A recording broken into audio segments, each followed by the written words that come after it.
Salve galera, boa noite com vocês aí, tudo certo com vocês? Hoje nós vamos fazer uma live aqui bem bacana, tá? Com o Dr. Rafael Braca, tá? Ele é biomédico, treinador, nutricionista, especialista em dieta cetogênica e prevenção de doenças da mente, tá? Só me fala se estão conseguindo escutar bem meu áudio. Hoje a live é muito interessante para quem quer saber mais sobre a dieta carnívora no treinamento. Beleza? Saber mais sobre a dieta carnívora. Vou chamar aqui o Dr. Rafael Braca pra gente fazer essa live. Muito interessante hoje.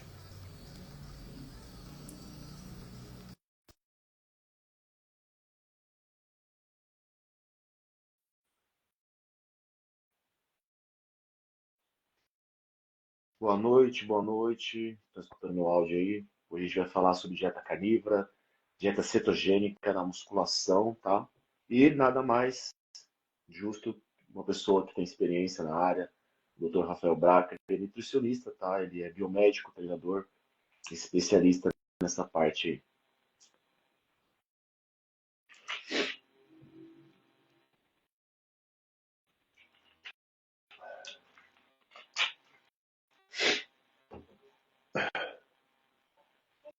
Aguardando ele aqui, chamei ele lá. Tomara que hoje a live não caia, né? Que ontem caiu.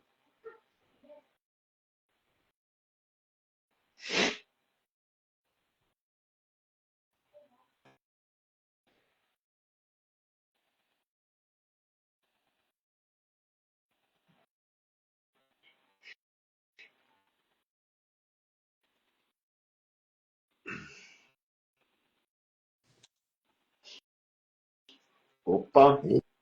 Opa, Fala, Rafael, tudo bom? Tá escutando estou bem? escutando bem. Tudo bem, Tiago? Como é que você está? Tô bem, maravilha, cada vez melhor aí. Maravilha aqui também, Vamos graças a Deus. lá, Rafa, cara, como que tá o frio aí? Você mora em São Paulo ou interior de São Paulo? Moro em São Paulo. Que região mais ou menos aí? Eu moro aqui em Alphaville, do lado de São Paulo, né? Ah, sim. Eu morava aí em São Paulo, desde 2015 eu tô aqui pro sul, mas eu morava aí, minha mãe mora aí, Ah, Zona Leste, aí sabe? e tá frio, viu? Tá frio, né? Então, Rafa, tomara que essa nossa live não caia, porque eu falei com o doutor ali, o Juan Paulo, sabe, o psiquiatra, e a live do nada caiu, cara. Certo. Começou a falar de carne, a gente vai refazer semana que vem, mas, né? Então, o Rafael Braca é biomédico, né? Treinador, nutricionista, especialista em dieta cetogênica e prevenção do doenças da mente. Apresenta pra galera aí, Rafael. Boa noite com você. Boa noite a todos aí que estão assistindo. O objetivo dessa live aqui é um objetivo informativo aí para trazer a experiência minha, do Tiago, para a gente falar um pouquinho sobre fisiculturismo, um pouquinho sobre saúde, longevidade, com relação à questão aí da dieta carnívora, dieta cetogênica. Para quem não me conhece, eu sou o Dr. Rafael, sou biomédico, treinador, nutricionista. Tenho 4 faculdades, fiz educação física, comecei lá atrás na educação física a licenciatura, depois fiz a educação física bacharelado, depois fiz a nutrição e depois fiz a biomedicina, somando aí 4 faculdades e várias pós-graduações aí, tenho pós-graduação com o Dr. Larry Ribeiro, tenho várias especializações aí, desde a área de neurodegenerativa, cardiologia metabólica, parte de dieta cetogênica na psiquiatria, então tem muita coisa legal aí que dá para a gente compartilhar com todos. Perfeito, Rafael. Mas aí, vamos contar a sua história um pouco aí do começo no fisiculturismo aí. Parece que já tive algum campeonato ali em São Paulo por volta de 2014, 2013, hein? Sim, eu fui, para quem é das antigas, né? Eu fui gerente técnico da Integral Médica por muitos anos, né? Eu fui 12 anos lá da Integral. Eu era gerente técnico da Darkness, que é uma linha voltada para fisiculturistas. Eu fui um dos criadores lá dentro, né? Tinha ali uma equipe multidisciplinar, aos quais faziam parte ali o Dr. Bragança, o Felipe Bragança, a Andréia, o Sérgio, o Carlos Tomaiolo e eu. Era uma Nossa, top técnica demais. e lançou-se o Blade em primeiro, depois vieram os outros produtos, Eu lembro dessa época. aos quais ali em torno de 2008, 2009 eu assumi como gerente técnico ali e toquei a Darkness até 2016. E além de gerente técnico da Integral, eu era atleta, né? Então, eu competi em vários campeonatos de fisiculturismo, também era treinador, fui campeão mundial, fui campeão do Arnold Classic, fui campeão brasileiro, fui campeão paulista, fui campeão do Rio Grande do Sul, dentre outros campeonatos como treinador, né? E como atleta, eu fui vice-campeão do Mister Santos, fui campeão paulista, fui campeão brasiliense, disputei o brasileiro, classificando, né?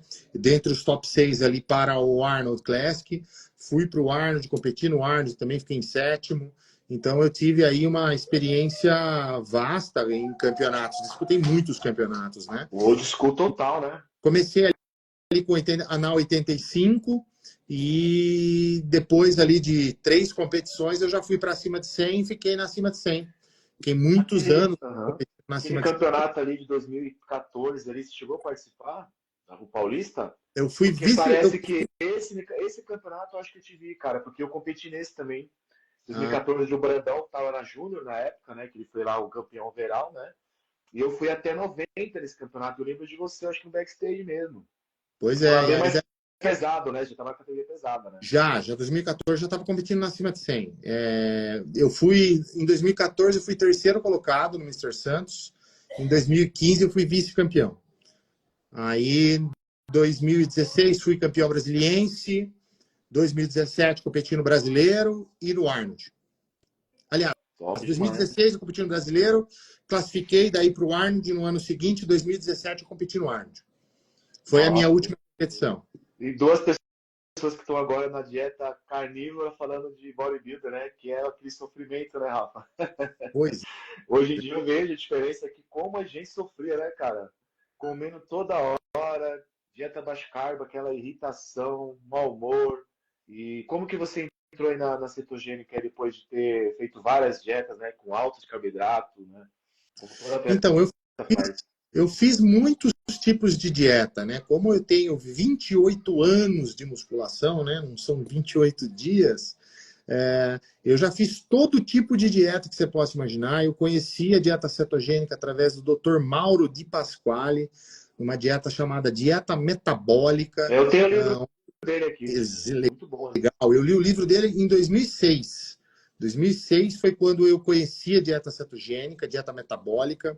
Depois eu comprei o outro livro dele, que é a dieta metabólica, dieta anabólica para fisiculturistas, porque ele era um atleta, então ele trouxe isso para o nosso mundo de fisiculturismo, aos quais desde 2008 eu já comecei a trabalhar na parte competitiva com alguns atletas em dieta cetogênica. Inclusive um dos grandes campeões brasileiros, que eu não vejo quase ninguém falando, e ele também não fala muito, mas eu sei que ele faz, e ele foi, inclusive, na semana passada, no podcast comigo para falar sobre isso, é o Paulo Lima, que Conheço, foi Universo, um dos únicos campeões overall do Mister Universo, que faz dieta cetogênica. Então, assim, é perfeitamente possível a gente trazer esse mundo para um esporte que está totalmente contaminado na carbolândia, não achar que é só carbo, é só carbo, é só carbo, quando existem vários caminhos que levam a Roma. Inclusive, eu sempre fui da filosofia do comer menos. Até quando eu estava na categoria pesada, para você ter uma ideia, o meu alto carbo era 150 gramas de arroz. Era baixinho. Porque hoje a gente vê aí um atleta de 80 quilos, de 90 quilos, o alto carbo do cara é 400 gramas de arroz. E outra coisa, eu vejo cada protocolo, cara, que nem eu postei um vídeo falando lá com o Antônio, ele falou, qual que é, você acha que os atletas estão morrendo muito de esteroide? Cara, sim, o esteroide sim, porque hoje em dia estão muito abuser, né? Mas eu acredito que esses alimentos ultraprocessados, essas dietas, cara, tem protocolo que eu vejo assim, que é doce de leite, cookies, batata palha, pós-treino, pizza. Cara, é só industrializado, não tem como ter uma saúde digestiva com isso, né? Sim, não só o fato de estar comendo, mas as altíssimas quantidades, né? Teve atleta que chegou para mim que ele estava para aumentar a massa muscular, o treinador dele passou uma pizza por dia para ele comer. Jantar, tá? fora maltodextrina, era carboidrato. Para você ter uma ideia, o café da manhã dele eram 10 pães. Nossa Aí o almoço dele era... Aí no meio da manhã ele tinha um shake com hipercalórico, com 80 gramas de carboidrato derivado de açúcar. Aí, meio-dia, ele comia 400 gramas de arroz, 400 gramas de moída. Aí, à tarde, ele comia 4 tapiocas de 80 gramas. Conseguia comer tudo isso, porque eu nunca consegui comer tanto assim, cara, em dieta. 4 tapiocas de 80 gramas com frango desfiado, tomate cereja e queijo. E no jantar era uma pizza inteira. Nossa. Todo dia, tá? Passou o protocolo de 30 dias para ele comer 30 pizzas no mês. Aí ele chegou na clínica aqui para a gente fazer um acompanhamento dos exames dele, tudo alterado, Thiago. Foi tudo, isso, absolutamente. Isso que eu já imaginava, não tem como, né? É a mesma coisa, por exemplo, o cara não é um atleta, o cara faz exercício, treina musculação, mas internamente digestivo é totalmente uma pessoa sedentária, né? Exatamente. Então, assim, o cara por fora, ele tá com um físico bonito, mas por dentro ele tá bem ruim. E isso não é só no fisiculturismo, é muitos esportes que a gente vê aí, que a galera acaba achando que porque ter um físico magro é um sinônimo de saúde, quando na verdade, não. A gente tem que avaliar principalmente, olha que interessante, o pessoal acha que é só a glicose, a glicemia de jejum ali, e a hemoglobina glicada. Poucos chegam para mim medindo insulina. E aí é a hora que a gente tem a surpresa, que para mim não é surpresa, né? Mas aí eu peço a insulina para o atleta chega com uma insulina de 30, 40, 50. Tá trabalhando que nem louco lá, né? 78 aqui. É isso que eu falo pra galera também, ó. Não adianta a glicemia, não, mas eu como de tudo, eu sou magro e minha insulina dá. A glicemia tá baixa. Não, insulina. Porque se a glicemia tá desse jeito, né, a insulina tá trabalhando a 1000 lá, né? Para quem... Exatamente. Então, assim, a gente está sobrecarregando uma máquina que a longo prazo vai dar pau, né? A insulina, lembrando, para quem não sabe, o exame de insulina, o ideal seria estar, em termos de saúde, abaixo de 10, mas uma super saúde abaixo de 5. A minha insulina hoje é 3. A minha, Então, a minha é 2 e pouco, eu medi no mês passado. Excelente. A minha glicemia, 82. A minha também. 4.4 tá hoje. Então, assim, abaixo de 5 também. Hemoglobina glicada que está abaixo de 5, a insulina abaixo de 5 e a glicose ali em torno de 70, 85. É o que seria o ideal ali. O pessoal está trabalhando muito próximo de 100, alguns acima de 110. Lembrando que acima de 125, uma glicose diabético, né? Já, porque se está em jejum com esse valor, a insulina deve estar 1000, né? Para baixar isso daí, né? Por isso que é importante. Eu pego bastante atleta pré-diabético, viu? Atleta chegando ali com insulina de jejum de 110, 118. Então já tá meio por que... conta dessa alimentação, né, Rafa? Não tem jeito, né? É que nem eu antes estava usando, desculpa, mas antes, quando fazia as dietas tradicionais, ali não tradicionais não, né? As dietas com carboidrato. Porque a canibra também é tradicional. Cara, eu comia, tinha que usar metformina, glifage, eu usava insulina para comer todas essas calorias. Então eu sabia que em longo prazo isso ia dar merda, né? Por isso que eu abandonei. Porque eu falei, cara, não tem como eu crescer desse jeito, né? Tenho que comer esse alimento e tomar esse recurso para fazer essa digestão, né? A gente toma glifage, que é remédio para diabético, né? Insulina também, entendeu? Cheguei a um peso até bom assim no off-season, mas sobrecarregou demais assim o meu gasto intestinal. Desregulou fome, né? Então aí eu abandonei, falei, não vou usar mais isso aqui não, vou ficar no normal mesmo. Fora as altas doses de GH, né? Altas doses de GH também são diabetogênicas, né? Eu tô vendo aí um abuso da molecada que é fora de padrão. Eu vejo aí garoto de 98 quilos que chegou na clínica para mim usando 12 UI de GH por dia. Isso aí é absurdo. Nunca tomei isso na vida. Então, isso aí é para um atleta, é uma doses de 12, 18, 16, é o que atletas campeões mundiais acima de 100 quilos estão utilizando. Então, assim, o pessoal está abusando mesmo com força. Vem chegando biquíni, para mim, atleta biquíni. Nossa, usando trembolona, usando durateston dia sim, dia não. Eu já cheguei a ver ciclos de atleta menina de 48, 50, 52 quilos usando testosterona, usando durateston, uma dura dia sim, dia não. E qual que é a ideia desse povo passar isso para esses atletas? Pois cara. Aí troca, usa trembolona, doses altas de trembolona. Ela estava usando meio ml todo dia. Se for fazer a somatória na semana, isso aí era basicamente o que eu usava com 138 quilos. Só pra você Então, né, como pode, né? E aí uma atleta dessa que não tem nem muita massa muscular, né? Que biquíni praticamente magra. Então sobrecarrega só o quê? Só adrenal e o fisiológico do corpo. Sai do campeonato cabeça destruída, né? Mentalmente. E o corpo, mais as virilização. E os colateral a mil, né? Não, o sistema de aromatização ali está explodindo, né? Fora outras questões pró-inflamatórias aí. Tem questão de metais pesados também, que querendo ou não, a galera usa muita coisa ruim, que está cheia de metal pesado.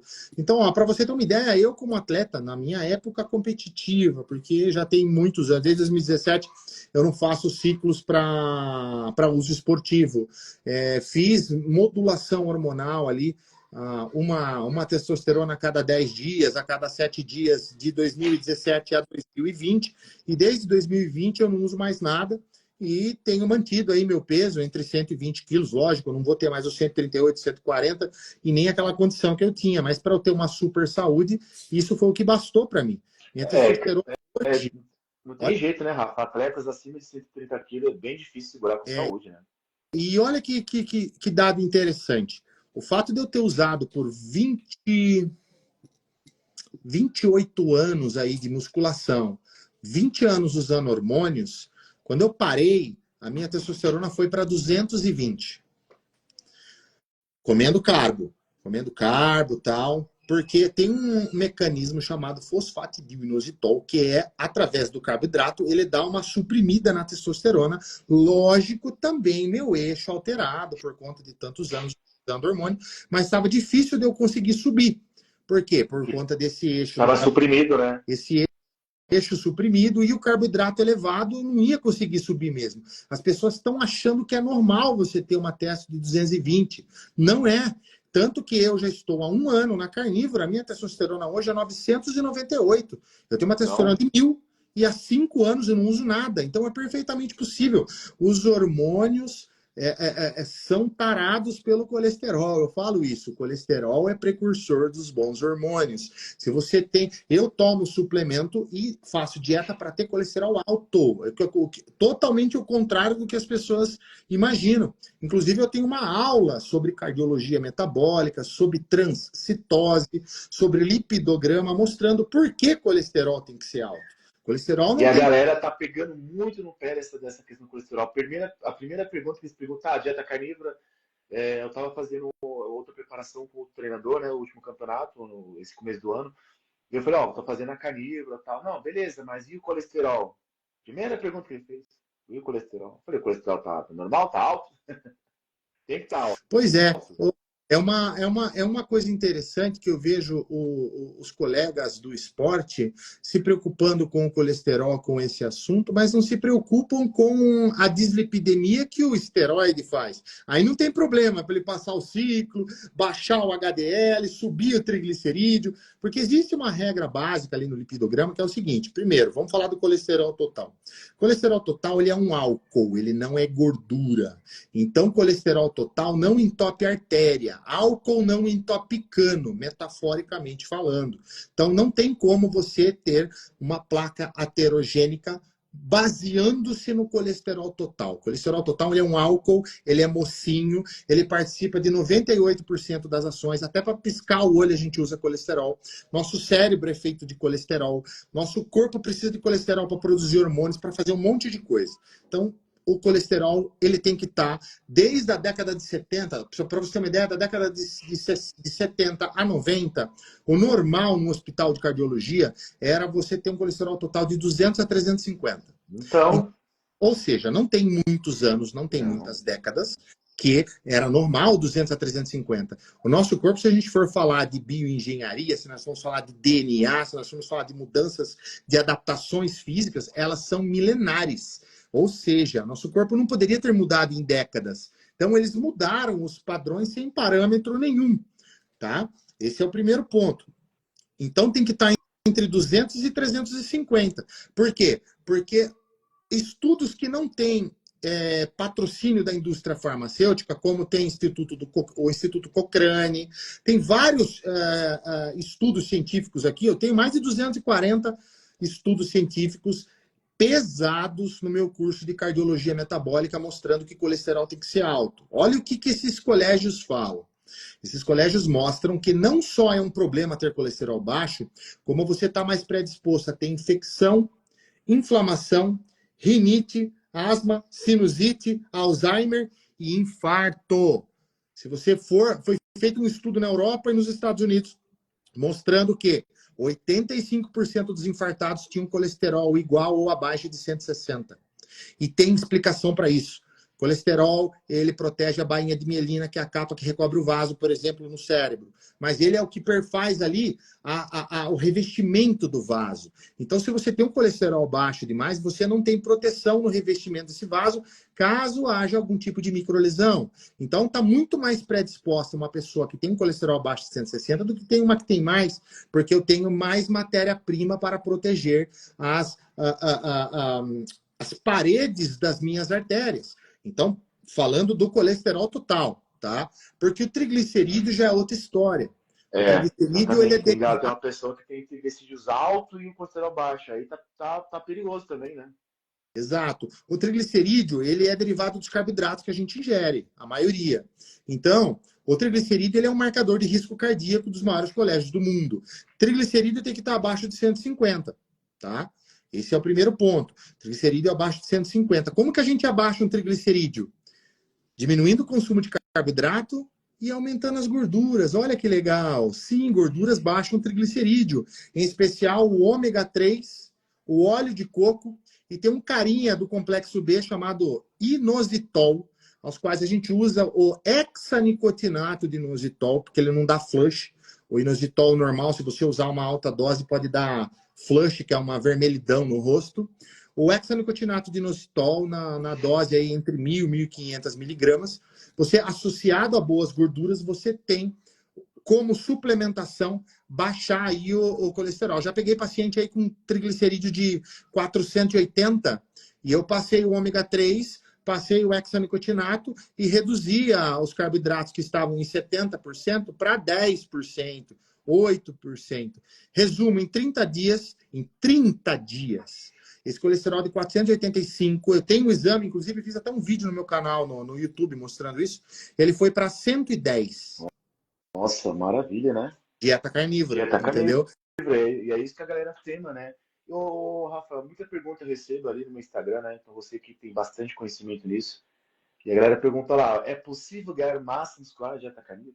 É possível? Mas eu não vou comer carboidratos, como que eu vou ganhar massa muscular? É a maior pergunta-chave. Tem estudos que foram publicados, que inclusive num vídeo que eu fiz no meu canal no YouTube, falando sobre cortisol.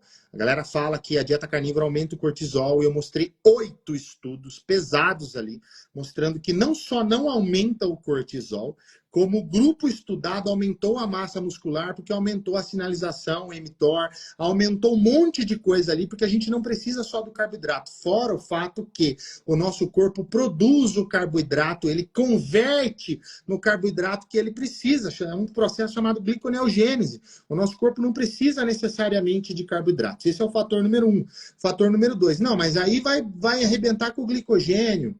Vou ficar murcho, vou ficar flat. Os estudos também mostraram que há uma baixa do glicogênio nas 2 primeiras semanas e uma estabilização do glicogênio a partir da 3ª semana. O Paulo Lima é um dos maiores exemplos. O cara entra gigantesco, ganha intenso, né? Só comendo gordura, gente. Então não tem essa conversa, sabe? Quem fala isso é a pessoa que não tem prática para entender que a gente consegue fazer as manipulações em prol do esporte, contanto que a gente entenda isso. O Dr. Mauro de Pasquale, por exemplo, mostra recargas de carboidrato. As recargas de carboidrato podem ser feitas até 100 gramas ali, que você não sai da cetose, contanto que você faça 1 a 2 vezes por semana. Tem atleta que precisa, atleta que não precisa. Por exemplo, atletas que fazem treinos de altíssima intensidade em curto período não precisam. Atletas que gostam de trabalhar com mais volume de treino, tem atletas que gostam de treinar 1 hora, 1h30, 2 horas. Esses caras precisam de recarga de carbo. É o que eu tenho visto na prática. Agora, atletas que preferem uma metodologia mais do Dorian Yates, mais do Arthur Jones, Não, né? mais que treina curto, 15, 20, 30 minutos estourando de treino, não precisa. Então, você vai observando individualmente, vai encaixando isso através de cada atleta, vendo cada físico. É a mesma regra de quando você vai conhecer um atleta para trabalhar com carboidrato. Tem atleta, por exemplo, que a gente não consegue trabalhar com muito carboidrato porque ele tem resistência à insulina. E é um monte de atleta com resistência à insulina. O Paulo Lima mesmo falou que na época, lá do Wilson Santos, quando ele quis trabalhar com alto carbo com ele ficava gordo, não ficava bom o físico dele. Olha só, né? Então, Resposta quando ele glicêmica dele era ruim, a resposta de insulina, né? Exatamente. Então ele percebeu que o físico dele respondia melhor com gorduras. Então, assim, fisiologicamente, porque daí também vai ter o coleguinha lá, o Zé Ruela, que vai falar assim: cada corpo é de um jeito. Entre aspas, sim, entre aspas, não, no sentido de que nós subestimamos o nosso entendimento em termos de fisiologia, porque a fisiologia é uma só. Então, assim, obviamente a gente consegue, dentro de uma vertente X, colocar pequenas adaptações. Mas a vertente é uma só. O corpo, ele trabalha com gorduras. Ponto, tanto na saúde como na área da performance. E não é só no fisiculturismo. Tem o Medeiros, tudo, né? aí, o ultramaratonista aí, que o cara, ele não faz recarga de carbo, mas nem a pau, e ele faz treino de longo prazo. Então, para você ver como essas oscilações podem necessitar ou não de uma recarga de carbo, mas isso é muito individual. Outra coisa importantíssima que ninguém, toda vez que eu vou falar com um nutricionista, ele gagueja e não sabe responder. Existe aminoácido essencial, não existe? Sim, Existe gordura essencial, não existe? Mas não existe carboidrato essencial. Por que que nós, pessoas lúcidas, qual o sentido de colocar 70% de uma dieta de algo que não é essencial e deixar só os outros 30% porque é essencial? Qual o nexo fisiológico disso? Nenhum. A gente só está estimulando pró-inflamação. Inclusive com o fato de que nós estamos falando de alimentos ultraprocessados nesse meio, né? E o principal, que é uma coisa que também ninguém fala, descompasso do ômega 6 para o ômega 3. Ácido linoleico. O ácido linoleico não é o problema, mas é a peroxidação do ácido linoleico, através da oxidação dele, nas cardiolipinas. Olha que dado interessante, ninguém fala também. Eles aumentam, eles fazem como se fossem microburacos na cardiolipina ali. A cardiolipina é uma organela ali que a gente observa a questão da energia mitocondrial. Sim, o ômega 6, os carboidratos derivados do ômega 6, eles são uma péssima fonte de energia. A gente só fica ali insulinado, fica letárgico, e isso não necessariamente significa mais força. Os strongmans hoje, eles estão diminuindo bruscamente os carboidratos e aumentando as gorduras, porque eles estão vendo que é uma fonte mais sustentável. No fisiculturismo é a mesma coisa, no endurance é a mesma coisa. Qual a dificuldade desses cabeçudos parar para prestar atenção e entender que o atleta precisa, inclusive, manter uma composição corporal boa para ele não sofrer do off dele para o pré-conteste, como eu vejo um monte ficando gordo, obeso, buchudo e inchado. É porque tá lá no off-season comendo igual louco, né, carboidratos, aí quando vai pro cut não consegue ter adaptação de baixo carbo, sofre hipoglicemia, fraqueza e essas coisas que tem que se adaptar, né? O cara tá lá comendo 570 gramas de macro de carboidrato, aí vai para uma restrição com 100 graminhas, vai sofrer, né? Porque não tem gordura na dieta, né? Eu mesmo já sofri bastante nessas dietas, assim. Era loucura quando eu pensava, nossa, agora eu vou começar meu cut. Já começava aquela pensamento, meu Deus, baixo carbo o dia todo, fome o dia inteiro. Até quando eu cheguei na carnívora, que foi diferente. Falei, nossa, tô comendo gordura e tô tendo energia, a fome zero, né? E o treino, cara, eu treino em jejum, cara. Eu não treinava em jejum como eu treino agora. Eu também. Eu até desafiei um amigo meu, falei, tá bom. Ele falou, e os carbos, os carbos? Eu falei, cara, faz o seguinte, vamos fazer um desafio. Eu treino em jejum com você, você come 3 refeições com carboidratos, você come uma pizza, come uma pizza, vamos treinar junto? Pra ver como que é, vamos comparar o treino. Ele falou, não tô preparado. Ó, eu quero aproveitar essa live, como a gente está falando para vários atletas, para o pessoal usar a lógica. Vamos lá. Eu não sei como é que está aí na sua região, mas eu tenho percebido muito aqui em São Paulo, o backstage, os atletas parecem verdadeiros zumbis. É um Não, aqui também, cara. Aqui os campeonatos, eu sei o que você vai falar agora, né? Parece um e zumbi. é um recorde de gente passando mal, desmaiando, tendo problema. Eu nunca tive esse tipo de problema, cara, principalmente quando eu fazia preparações cetogênicas. O Paulo Lima fala isso. Na preparação cetogênica dele, ele não fica parecendo um zumbi. Quando vai querer fazer a oscilação do carboidrato, já é outra história. Então, assim, com oscilação de carboidrato, o pessoal só está acostumado a treinar com fonte de energia rápida. Aí vai cortar para poder fazer ali. Ah, mas vai fazer o carb up. Todo mundo erra o carb up, cara. Quem não for profissional não vai saber fazer. Vai chegar lá na competição flat, vai chegar murcho e vai chegar passando mal. É Exatamente isso. O que mais acontece? Suando frio, começa a suar, aí já começa a sair água pela pele, já começa a subir murcho, porque não, né? É que nem você falou aí, ó, a galera faz a restrição, né?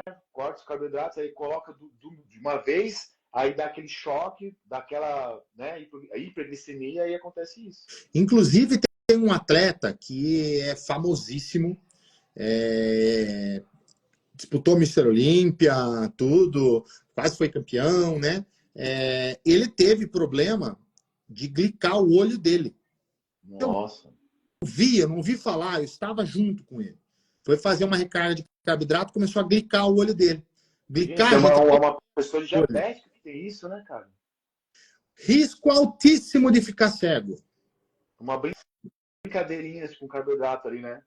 Então ele começou a modular melhor ali os carbs e olha que é um dos atletas mais disciplinados que eu já vi na minha vida. Só que a questão dessa brincadeira dos carboidratos aí, isso gera lesões internas, isso gera lesões mitocondriais, energia mitocondrial cardíaca baixa, que é uma coisa também que a gente vê para pessoas tendo problemas cardíacos, não é só por conta de placa de ateroma, não é só por conta de calcificação arterial, é por conta de energia mitocondrial cardíaca com que faz que eles tenham uma insuficiência cardíaca. Você viu como que é os carboidratos dos Pode atletas causar... agora, cara? Você Oi? viu como que é os carboidratos? Você viu como que é os carboidratos dos atletas no backstage hoje em dia? Lotado de mel, sal, bomba de sódio, mel, sal, Gatorade. Cara, olha o pico de glicose que dá no sangue. E isso muitas vezes ali com todas essas alterações fisiológicas que nós estamos falando aqui, pessoal que não sabe manipular, é um alto risco de parar na emergência. E eu tô vendo. E aí tá desidratado ainda, né? Exato, eu tô vendo aí uma epidemia de atletas passando mal por má manipulação desses macros. Então, olha que informação interessante que a gente está trazendo, que olha, no meio do esporte, eu só vi você falando sobre isso, e o Kaminsky também, eu vi ele também falando sobre ele ter feito dieta carnívora, falou que a Fran, que é a Miss Olímpia da Wellness, ela fez também, faz a dieta carnívora, ela largou o Venvance por causa disso, que esse é um dos benefícios maravilhosos da dieta Cara, cetogênica. é só benefício. Clareza mental. Que nem eu tô fazendo. Eu fiz em 3 campeonatos. O meu do ano passado, fui em carnívoro o tempo todo. Fiz uma recargazinha ali de carbo mais limpo no finalzinho. Cara, eu fiquei em quarto lugar, mas tinha 15 atletas que estavam consumindo carboidratos o tempo todo. Aí eu falei, não, tem algo de sério nessa dieta aqui. E eu fiquei até a última semana sem fome, com disposição para treinar, entendeu? Então eu pensei, olha só, porque eu tava desistindo de competir, cara. Toda vez que vai competir essa desgraça de que eu vou passar fome, fraqueza, mau humor, distúrbio mental, né? Que aí você entra em preparação, você acaba até desvinculando um pouco o lado familiar, né? Isso é muito ruim, né, cara? Você fica praticamente uma pessoa, um zumbi, né, cara? Você fica só esperando ali o dia da competição para sair de lá e comer, que nem um louco, né? E agora não, eu fui pra competição, saí nem pensei em comer, cara, entendeu? E aí eu vi que o Paulo Lima também faz, aí tem outro atleta lá do Jean Amorim, você conhece o Jean Amorim, lá do sul, do Pará, que também conversei com ele, ele falou, não, cara, dá pra fazer e tal. Porque a gente tem bastante dúvida, né, Rafael? Por conta dessa questão do. O pessoal pergunta aqui, ó, e a recuperação muscular sem carboidrato? Existe perda de massa? Eu até gravo essas perguntas para perguntar para as pessoas mais experientes, entendeu? Nesse estudo do cortisol, que eu falei no meu canal no YouTube, foi avaliada a questão do glicogênio, foi avaliada a questão do aumento da massa muscular, ou seja, o glicogênio baixou, depois ele estabilizou, Os pacientes que estavam em dieta cetogênica aumentaram a massa muscular, diferente dos que estavam ali em oscilação de carboidratos. Olha que coisa interessante. E o principal, não houve catabolismo dos objetos estudados, do grupo estudado na dieta cetogênica por 1 ano. E o principal, esse dado não vale só para atleta, esse dado vale para qualquer todos. pessoa. 84,6% do grupo estudado cetogênico manteve a dieta durante 1 ano inteiro, pelo simples fato de que nós não ficamos brincando de roleta russa com o sistema límbico, com o sistema da amígdala, que fica abaixo do córtex pré-frontal, e com a ínsula. Esses 3 caras, eles foram feitos para a gente comer carboidrato numa época sazonal para poder engordar, para sobreviver ao inverno. Então, quando você fica brincando de carboidrato, é uma roleta russa para você ter compulsão. Igual aconteceu com o menino lá do Cruz, que comeu 90 barrinhas, que eles falaram lá, e engordou 20 quilos em 24 horas. Cara, e o cara tá numa estrutura incrível lá da Integral, com um monte de nutricionista, médico, e deixar o rapaz fazer isso, né? Cara, porque o rapaz não tem instrução, ele está sempre sendo guiado pelo treinador e nutricionista. E aí tem a compulsão, porque todo mundo sai do campeonato, quem consome carboidratos vai sair que nem louco para comer. E se não tiver alguém orientando, né? Acaba. Eu tenho uma live lá no meu canal sobre compulsão alimentar e sobre bem top, cara. E sobre a interação da suplementação, dos aminoácidos de ultra rápida absorção, das gorduras de ultra rápida absorção, que potencializa os efeitos da cetogênica, mas só a cetogênica em si, tá? A Johns Hopkins, a Charlie Foundation, a Julia Ross, a Charlie Foundation e a Johns Hopkins são os maiores institutos de psiquiatria a partir de doenças da mente, tá?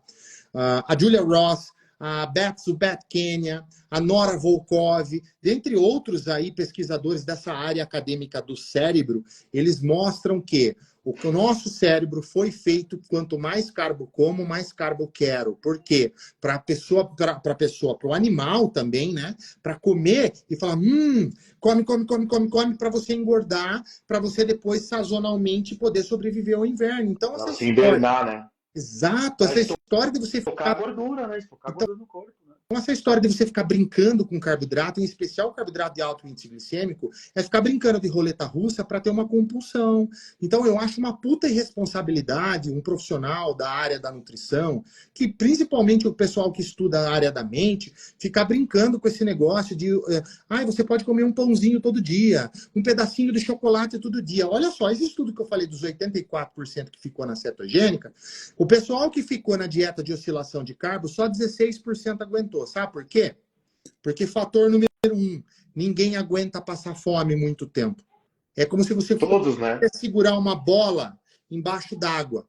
Você aguenta um tempo, mas o seu braço uma hora vai cansar e essa bola vai subir e bater no seu queixo, metaforicamente falando. Que é, ninguém aguenta passar fome muito tempo e ninguém consegue comer um pedacinho de chocolate depois do almoço. E essa pessoa que me fala, não, eu só como um pedacinho, pode até comer um pedacinho, né, Rafael? Mas lá dentro a fome tá brutal, o cara tá se segurando com aquela fissura, porque o carboidrato dá fissura, cara. Quando eu comia carboidrato assim, dieta, a fissura era... Cara, eu ficava nervoso. Nossa, não tem que comer alguma coisa. É o mecanismo de recompensa ali da amígdala e da ínsula. Né? Então, eles trabalham ali esse estímulo da recompensa, a produção hormonal de você ficar sentindo aquela sensação de você querer comer mais e ficar como se fosse dopado, aquilo é real. Essa propaganda de salgadinho impossível comer um só, esses caras estão tirando sarro da cara da gente, porque realmente é impossível comer um só, cara. Aquilo tem carboidrato de alto índice glicêmico, tá rico em ácido linolênico e tem o glutamato, que é um negócio que eles colocam lá, que quando pega no umami aqui, ele sobe direto pro cérebro e você fica, preciso comer de novo, preciso comer mais, preciso comer mais. Aí você come só. É bem difícil, né? Você pode ver que esses produtos são inventados, eles estudaram para ter esses componentes que você falou, o glutamato, né? Para dar essa sensação de prazer, a pessoa dá uma mastigada, quer mais. É impossível, não tem como. Isso, né, foi calculado matematicamente, isso foi feito de propósito, isso não é... Então, assim, a gente precisa tomar muito cuidado com essa questão dos carboidratos, da manipulação deles. E olha só que interessante. O atleta, ele fica muito mais inflamado. E lembrando, gente, inflamação, o pessoal que fala que tem que combater a inflamação a todo custo, que você tem que ser zero inflamação, se você zerar a inflamação, você morre. Mas o que a gente fala de inflamação é o excesso de inflamação. O excesso de inflamação é prejudicial ao nosso corpo. Então a gente tem que ter o nosso sistema de inflamação controlado para quando a gente bater o braço em algum lugar e ele inflamar o local para poder regenerar, mandar mais sangue ali no local, mandar células que possam fazer a regeneração do tecido que sofreu a lesão. É para isso que serve a inflamação. Mas a gente tem uma inflamação de 20 a 60 vezes mais do que é o que precisa. É óbvio que vai dar problema e eu não vejo nenhum nutricionista falando sobre isso. Tá? Então a gente tem que tomar cuidado com essa avalanche de carboidratos que são pró-inflamatórios de 20 a 60 vezes mais do que a gente precisa. E eu vejo, né, Rafael, que nem agora tem na live aqui, tem bastante treinador, o coach Alvarenga, treinador Paulinho, tem uma galera, né, que treina e sabe muito bem que a estratégia para os atletas vão ser sempre assim, né, cara, com carboidratos baixos para secar e com altos carboidratos, né, carb up, que a gente também já usou bastante. E hoje em dia, cara, eu na minha cabeça penso, eu quero competir porque eu gosto, né? Não vou ver do esporte, mas eu quero competir desta forma, cetogênico, ter na minha saúde, porque hoje eu não uso mais nada de hormônio, cara. Eu não vou falar que uso nada, estou usando 1,5 ml de texto por semana, né? Porque eu não estou muito tempo ainda na carreira, vai fazer 1 ano, então ainda estou testando algumas coisas, mas retirei nessa fase, geralmente, que eu usaria, eu estava usando T3, T4, né? Mesmo em off-season eu usava isso, né? Fora a metformina que eu te falei por conta dos altos carboidratos, né? E agora eu não uso nada disso, cara. Eu durmo igual uma criança, acordo disposto para treinar em jejum. Às vezes treino em jejum ali de 20 horas, cara, com a mesma carga, o agachamento. E eu falo para alguns alunos meus, cara, tenta fazer, cara, você vai ter benefício. Não, mas eu vou passar mal. Cara, você vai até no começo, você vai sentir um pouco de efeito, mas eu vejo que tem muito atleta novo, assim, os moleques de 20 anos, cara, que aí você pega o protocolo, deixa eu dar uma olhada. O hormônio lá em cima, não vou nem falar os hormônios para a live não cair. Mas a comida, que eu falei, só processado. A única coisa limpa que tem ali é uma batata e um arroz, cara. E algumas frutinhas, o resto é só processado. Tipo, o treinador, ele quer ganhar dinheiro, eu vou falar um pouco assim, que eu sei que é chato falar. Mas a maioria dos treinadores que quer ganhar dinheiro, eles passam o que a pessoa gosta. Coloca no relatório lá do questionário, o que você gosta? Doce de leite, sucrilhos, leite condensado. E passa isso para a pessoa comer, calcula lá, né, os macros ali. E a pessoa vai comendo, treinando, tomando vários tiroidianos, né, para segurar essa alta aí de carboidratos, né, e o cara até tem um físico legal, aí pensa, nossa, esse é o caminho. Só que a saúde está indo embora, né? Exatamente, não só por processos inflamatórios. Olha que dado interessante que ninguém fala. Vince Gironda era um grande treinador da década de 40, 50, 60, ali, o Reg Park, que foi o cara que inspirou o Arnold Schwarzenegger. Ele fazia dieta cetogênica. O Vince Gironda passava dieta cetogênica. Na década de 70, 80, os atletas faziam uma dieta cetogênica. Não era carnívora, mas era cetogênica, baixíssima em carboidrato. Você vai olhar ali a dieta deles, ali é muito mais ovos, na base carne, do animal, né? frango. O carbo deles era mais vegetais. Eram carbos de vegetais. Você não vê aqui aquela explosão de carboidratos nas dietas desses caras. Assista, veja uma série chamada Intensidade versus Insanidade, do John DeFendes. Maravilhoso, mostrando o treino dos caras, como que era a intensidade dos caras, como que era a dieta dos caras. Baixo, era alta em gordura. E os caras faziam treinos insanos. Se você olhar lá, é muito, muito, muito legal essa série. Ela se chama Intensidade versus Insanidade, tem na internet aí, é bem legal. Então, assim, os atletas da década, desde 40 até a década de 80 para 90, baixo carbo. Foi da década de 90 para frente que começou a explosão do carboidrato. E que estão vivos a maioria até agora, né? E a maioria desses atletas estão vivos até hoje, né? Pois é, então assim, aí foi na década de 90 ali que começou a manipulação da insulina e do GH. Que daí eles começaram a consumir alto carbo, mas baixar com o uso de droga, com o uso de fármaco. Entendeu? Então isso é perigoso, isso é uma linha tênue, isso é uma guerra. Virou-se uma guerra química. O esporte não é mais a essência. Eu tenho 28 anos de musculação, 28 anos de treino. Há 28 anos atrás, Eu ouvi ali o Edson Prado, eu ouvi ali o João Bispo, eu ouvi ali o Rochinha, eu ouvi ali o Júlio Balestrini, estava começando ali nos anos 2000, Norton James, né? Norton, Edson de Souza. o Edson Souza, o Marcelo de Paula. Eu queria saber como é que esses caras treinavam. O meu interesse é falar, nossa, como é que eu treino desses caras? Eu comprava aquelas revistinhas que vinha a Movimento Muscular, Jornal da Musculação, tinha algumas Muscular Development que eu queria trazer de fora. Eu queria ver o treino dos caras, eu queria ver a alimentação dos caras. A parte de recurso ergogênico, cara, eu sempre vi como a cereja do bolo. Hoje não. Hoje o pessoal, Hoje não. cara com 50, 55 de braço, quer saber o que ele toma, porque ele só tá assim porque ele toma. Ok.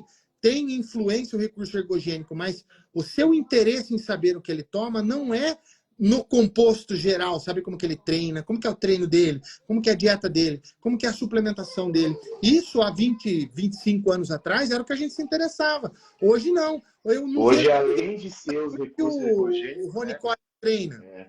Como é que o Jay Cutler treinava? Como é que a gente tinha DVDs, aquele Road to the Olympia. Nem DVD, era videocassete, eu tinha os videocassetes dele. Eu tinha de Batalha todos. do Olímpia, sabe? Batalha do Olímpia. Ó, eu tinha do Lee Priest, eu tinha do Marcus Hull, eu tinha do Flex Wheeler, eu tinha do Jay Cutler, eu tinha do Ronnie Coleman, eu tinha do Brent Warren, aquele Ron Lawless lá. Nossa, cara, eu olhava aquilo lá e ficava doido para treinar. Hoje em dia, motivacional. Hoje em dia querem saber, além só dos recursos ergogênicos, quer saber quantas refeições ele vai fazer no protocolo, né? Exatamente. Então você percebe que o interesse do cara é aquilo que você falou no começo da live, é estreitar o caminho. Tanto que você vê o nego aí com 3 anos de treino, o cara já tá gigantesco. E não é só genética, é abuso de coisa que não deveria. Então você vai ver que esse é o aluguel do físico, né? Porque é alugado, né? E quando sair o recurso, o que tem de maturidade, que é pouco, vai embora, fica só o que ficou ali de pouco tempo de treino. E perceba, esses caras têm uma meia-vida de 4 a 7 anos para dar pau.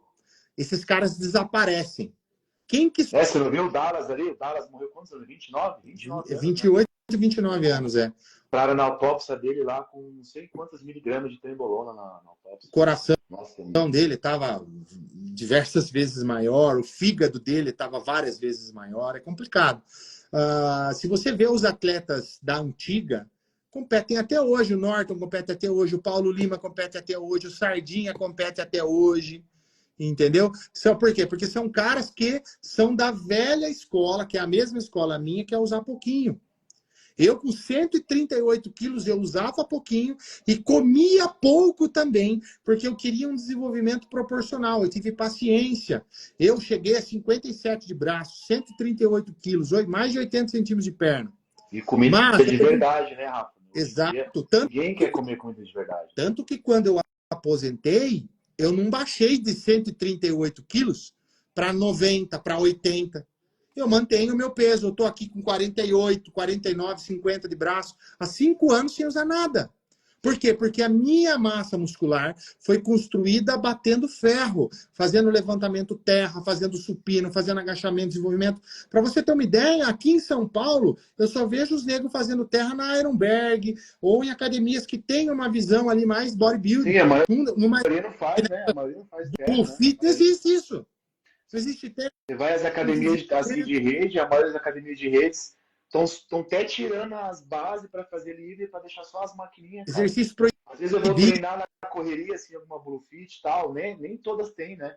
Aqui da cidade é horrível, cara. Não tem um suporte para fazer remada livre terra. É só Smith. Tem o grande Marcos Ferrari aí, esse é monstro, hein? Esse é monstro.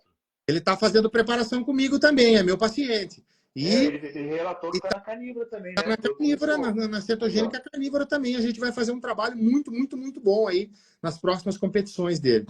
Porque só tem benefício, né, Rafael? Que nem a galera pergunta assim, e o pump? Como fica o pump no desempenho sem carboidratos? O pump no desempenho de carboidratos é a reposição eletrolítica. É o que eu falo até para o pessoal que vai fazer em jejum. Quando você vai fazer em jejum, coloca ali uma quantidade de eletrólitos que você não vai sentir fraqueza, você não vai sentir a tal da gripe cetogênica. Gripe cetogênica, que faz parte da adaptação, é um erro de estratégia, porque os meus pacientes não sentem gripe cetogênica. Meu paciente já migra, só que ele começa ali, a gente vai para uma low carb, depois a gente vai para uma cetogênica, depois a gente vai para carnívora, fazendo a troca, porque a dieta ela é altamente diurética. Então, se a gente vai abaixar o glicogênio vai levar muitos sais minerais, nos fazendo ter deficiência de magnésio, de sódio, de potássio. Saiu um estudo na Nutrients de 2025, agora, muito recente, mostrando que a dieta carnívora ela é diurética e ela arrasta esses minerais aos quais o grupo que fez a reposição de sais minerais não teve gripe cetogênica e manteve. Eles fizeram um estudo com o pessoal do Endurance e com o pessoal da musculação. Nenhum dos dois grupos teve gripe cetogênica. Mantiveram suas cargas e teve ali alguns participantes que até aumentaram a carga com o uso da dieta cetogênica pelo fato de termos aí gorduras, cetose, cetonas, fonte de energia mais demorada para acabar do que picos insulínicos. Olha que legal. E claro que assim, ó, a pessoa que vai começar, a pessoa que é leiga, né, que vai começar a fazer dieta carnívora e treino musculação, se ela não fizer essa reposição, né, de eletrólitos e tal, e também fazer essa transição, eu vejo muita gente lá na internet, que a internet tá muito assim, né, dieta carnívora, vou comer só carne, o cara tá lá comendo carboidrato a semana inteira, aí vai se despede de comer uma pizza, e na segunda-feira só quer comer carnes e ruminantes. É claro que vai sentir efeito colateral, não tem como, né? Porque Exatamente, precisa ser feita uma adaptação para isso, né? vai sentir fraqueza, até hipoglicemia, né? Porque comer uma pizza no sábado e vai fazer dieta carnívora na segunda, né? Pessoal, infelizmente, fazer sem acompanhamento é complicado. A dieta carnívora é uma das dietas mais completas que existem dentre todas as dietas. Foi feito estudo também com análises comparativas. Por exemplo, a dieta vegana falta um monte de coisa para o vegano. Falta B12, falta ferro, M, que é o ferro altamente bioabsorvível, falta DHA, que é um dos componentes, é o dexaexaenoico ali do ômega 3. Falta várias coisas ali para os caras. E num comparativo entre as dietas tradicionais, a dieta carnívora é a dieta mais completa. Mas mesmo assim, seria interessante usar alguns suplementos alimentares. Isso é individual de cada pessoa, mas existe sim a necessidade, no mínimo, da gente repor ali o sódio, o potássio e o magnésio. Toma sol, vitaminas A, D, E e K. E o iodo. O iodo é coisa que ninguém fala. O iodo é verdade, isso que eu estava vendo. Poucas pessoas falam do iodo. Só falam quando a pessoa tem alguma doença, Hashimoto, alguma coisa assim, né? Mas quem treina não pensa que o iodo, que a dieta carnívora vai mexer com a tireoide ali no começo também, né? Exatamente. A gente consegue modular através do uso do iodo. O iodo que eu estou falando não é o iodo orgânico, é o iodo inorgânico, tá? Não é aquele iodo de hospital para limpar a ferida, que esse iodo é tóxico mesmo. Não, tem que fazer manipulado, né? Isso. Tem um pesquisador chamado Wolf Chaikoff. Ele é um cara que foi contratado da indústria para poder falar mal do iodo, exatamente porque o iodo é um componente, é um complemento, é um suplemento muito barato, e ele mata vírus, mata fungo, mata bactéria, mata parasita, ele é aquela chumbo, ele é aquela cádmio, ele é aquela bromo, ele é aquela mercúrio, ele aumenta a nossa massa muscular, porque 27% da massa muscular ela é feita de iodo. Então, tudo isso potencializa os efeitos da cetogênica, potencializa os efeitos da carnívora. A gente vê muito paciente com problema de demência, problema de bipolaridade, de ansiedade, que a gente trata com a dieta carnívora. Pacientes que têm convulsões, para você ter uma ideia, tem estudo que o paciente tinha de 30 a 45 convulsões por dia. Nossa. Com a dieta carnívora, baixou para 0 em menos de 21 dias. Não existia medicamento que a gente estava usando para segurar isso aí. Olha o poder dessa dieta. Então, assim, se funciona para uma pessoa doente, funciona imagina para um saudável, vezes mais para uma pessoa saudável. Você não precisa ser muito gênio. Você não precisa ser igual aquele meme que aparece um cara fazendo assim, ó, você não precisa ser um gênio para você entender, cara, se isso é bom para uma pessoa doente, é bom para uma pessoa saudável. Se isso faz tudo isso para uma pessoa que está com a doença instalada, para mim vai, no mínimo, prevenir. Então, o pessoal... eu noto bastante diferença, que eu tinha rinite alérgica, essas coisas de alergia eu tinha, agora eu não tenho, cara, entendeu? Doenças Também, campeãs Deus dá de todo. reversão. Assim, eu vim para Caribe também não só para performance, que na verdade a primeira coisa que eu vim foi para as melhoras de saúde, porque eu vinha com a digestão ruim, né, devido àquelas dietas com muito carboidrato, o sono totalmente destruído, função ali drenal também, entendeu? Oscilação de humor. E aí, quando eu entrei na dieta carnívora, isso aí estabilizou de uma forma incrível. Então, eu queria falar para o pessoal, mas por que você está na dieta carnívora e tal? Sendo que você sempre fez a dieta tradicional, porque eu tenho benefício de saúde primeiro, ó. E aí agora a performance está vindo em seguida. Então eu não vou poder parar, porque você está tendo dois benefícios, não tem lógica eu parar, entendeu? A minha esposa tinha retocolite ulcerativa, uma doença autoimune violenta. O filho dela tem síndrome do intestino irritável. Tomava medicamentos para controle de doença autoimune. Apenas maneirava, mas tinham crises violentíssimas. Dava até dó de ver. Nossa. Depois que eu conheci a minha esposa tem isso desde os 20 anos. Ela tem mais de 40 hoje, tem 42. Nós somos casados há 6 anos. Desde quando eu a conheci, ela parou de usar medicamento e ela nunca mais teve crises aos quais a gente faz os exames nela, a doença está totalmente remida. Ela faz dieta cetogênica. Quando eu tirei os ultraprocessados do filho dela, acabou o problema. Quando a gente retira os ultraprocessados, tem que colocar outra coisa no lugar. Vai colocar o quê?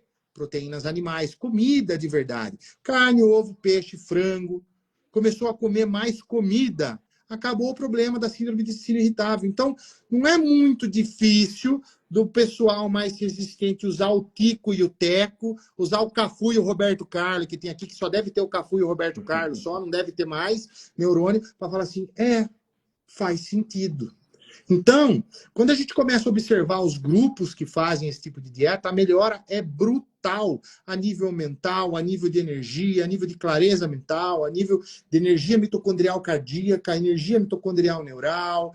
Tudo muda. Doenças autoimunes, doenças de pele, espinha, acne, eczema, dermatites, tudo vai embora.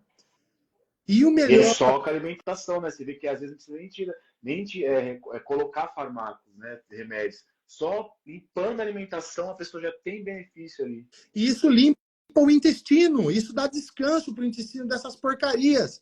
Ai, a dieta carnívora, a carne vai apodrecer no seu intestino, você vai ficar com a carne podre dentro do intestino, não sei o que. Gente, pelo amor de Deus, o alimento mais biodisponível que existe no planeta Terra para o ser humano se chama carne. Exatamente por esse motivo que a gente diminui o bolo fecal, que a gente diminui o processo inflamatório, que a gente diminui essas síndromes do intestino irritável, o leak gut syndrome, que é ali a permeabilidade intestinal. Você dá um descanso, você cicatriza aquela permeabilidade intestinal. Até porque também a dieta carnívora associada ao jejum, que também é um grande restaurador aí A da permeabilidade. pessoa começa a fazer jejum natural, né? Eu faço jejum natural agora, porque a dieta é muito saciante, né? Exatamente. Então, olha quanta coisa legal. Infelizmente, a gente tem pouco tempo, né? Porque o Tem uma Instagram. última pergunta para fazer aqui, Rafa, antes de terminar a live, mas a live vai ficar salva e depois eu vou postar no YouTube lá bem certinho, tá bom? Show. Tipo, a galera sempre pergunta também se é sustentável a longo prazo para quem é atleta, para quem treina musculação, né? Como eu trabalho com musculação na academia, as pessoas têm essa dúvida, mas será que é sustentável a longo prazo para mim essa dieta? A resposta está no estudo científico que eu falei agora, mas que está comprovando só a prática nossa. É muito mais sustentável do que fazer oscilação de carboidratos, porque você fica saciado. Você não brinca com a ínsula, com a amígdala e com o sistema límbico. Você trabalha com eles todos ali baixinho. Você se sente saciado, você come menos. Você vai poder trabalhar mais, estudar mais, fazer suas coisas. Eu faço 2 refeições por dia. Eu também. Quando eu comia carboidrato, eu tinha que fazer 6. 6 Ai, ou 7, né? Com shake ainda. ai, mas essa dieta tem muita proteína. Quando eu comia 6 refeições ao dia, era 2,5 gramas de carboidrato por quilo de peso. Hoje, as 2 refeições minhas são 1,2 a 1,8 gramas de proteína por quilo de peso. Eu baixei minha ingesta de proteína. Dieta carnívora, dieta cetogênica é mais gordura, não é mais proteína. Então, essa é a dúvida que a galera acha, que dieta carnívora é só da proteína. Aí começa a fazer por conta própria, e aí só proteína magra, aí na primeira semana fome e ressecamento fecal, né? exatamente isso é uma metodologia que se chama. Tem uma metodologia que a gente usa no bodybuilding que se chama Protein Starving Modified Fast, que é você utilizar proteínas magras e você tirar os dois macros de energia, o carbo e a gordura. Só que essa dieta foi feita para você fazer no máximo por 3 dias, porque ela baixa o metabolismo. Então você faz aquela oscilação. E a oscilação é com carbo, né? Daí a galera faz lá o carbo médio, carbo baixo e faz um dia de carbo alto, como se fosse um refeed, né? Dá para fazer da mesma coisa com a gordura. A gente faz o PSMF 3 dias, depois entra com a gordura média, gordura baixa e faz uma gordura alta. Dá para fazer. Ou se não, as recargas de carboidrato que são estratégicas para não alimentos gatilhos. Porque, por exemplo, tem atleta que a gente arrebenta com o atleta se a gente colocar chocolate, se ele for um chocolate. Entendeu? Não faz isso. Coloca lá batata, coloca lá outra coisa e ainda assim vai depender da resposta individual do atleta. Para você ter uma ideia, eu tenho um atleta aqui que não quer fazer recarga de carboidrato de jeito nenhum, ele passa mal. Ele fala, não, eu me sinto com a minha energia alta, eu não tô flat. A gente vai olhar ele lá no Ironberg, lá, o cara tá gigante, o cara tá com 50 de braço seco, para que eu vou mexer? Então, isso é muito variado, mas sim, aí o que acontece? Esse PSMF, o pessoal quer fazer sem conhecer esse nome, né? Ele faz lá só proteína magra, o cara passa mal, o cara tem hipoglicemia, essas low carb da vida aí, tudo errada que a turma faz com que a pessoa desista. Tem nada a ver com uma dieta cetogênica carnívora, que é alta e é alta a taxa da adesão. E só para concluir, Rafa, para nós encerrarmos nossa live, em relação a essas dietas low carb, todas as pessoas, não tem um cara que fica na dieta low carb que não dá um gatilho para compulsão. Fica lá uma semana inteira, quando chega no final de semana, destrói toda a semana. É exatamente por esse sistema de recompensa do carboidrato. Não é legal. É preferível a gente trabalhar com gorduras oscilantes, aos quais a gente não mexe no sistema límbico, na amígdala e na ínsula. Game over para essa discussão. Os grandes institutos, a Johns Hopkins, a Charlie Foundation já mostraram isso aí. Isso aí tá mostrado com estudo de imagem, com estudo lá que os caras fizeram lá, que tá altamente didático para ler ali e ver que isso aí é brincar de roleta russa. Roleta russa, uma hora o cara... Entendeu? Então tá bom, Rafa. Vai fechar lá porque 1 hora, senão, né? Não cai. Graças a Deus a live foi até o fim, porque o doutor lá, o Juan Pablo, não deu, mas semana que vem a gente vai falar, porque ele é psiquiatra da dependências químicas, né? E ele faz dieta carnívora, cara. Tá curando um monte de pacientes lá com a dieta cetogênica, porque ele também trabalha, né, com a mente das pessoas também. Então, a prevenção da doença da mente tá nas dietas, né, cara? Tá na alimentação, se for ver, né? Aumentar a vitalidade cerebral é com cetonas. O cérebro prefere trabalhar com cetonas, que são ali da cetose, da dieta. Inclusive, é a dieta mais estudada da história da nutrição na área da psiquiatria. É essa parte aí da cetose no cérebro, aumentando a vitalidade cerebral, diminuindo as doenças da mente, depressão, ansiedade, compulsão e por aí vai. Vamos ter que marcar outra live, né? Tem muita coisa para falar, ainda mais no bodybuilder, cara, que a galera tá sapecando de pergunta aqui para mim, para você também ter certeza que a galera tá perguntando, porque tem muita gente que, assim, que não está e estão querendo fazer, que está vendo os benefícios na gente, em mim, em você, só que estão com medo, né? Porque carboidrato na cabeça, né, Rafa? Inclusive, a gente pode falar um pouquinho sobre trembolona, aquela história de que ela é neurotóxica. Cara, isso tem relação direta com carboidrato e com desbiose no intestino. Tem atleta... Na próxima live, vamos colocar esse tema, que aí nesse tema aí a galera já vai saber qual tema, já fica melhor. Maravilha, porque ó, tem atletas aí que fazem uso o ano inteiro, não sentem nada, tá? Isso aí é erro dietético, é cagada, é desconhecimento, conhecimento superficial. Vai ser bem legal esse próximo tema aí. Cara, obrigado aí pelo tomar um pouco do seu tempo aí, tá? E por estar o convite. E vamos marcar próximo. Boa noite para você, fica com Deus. Valeu, obrigado. Me sigam aí no Instagram, @drrafaelbraca. Isso. Valeu a atenção de todos aí, até a próxima. Que Deus abençoe. Obrigado, querido. Tamo junto. Valeu, tchau, tchau.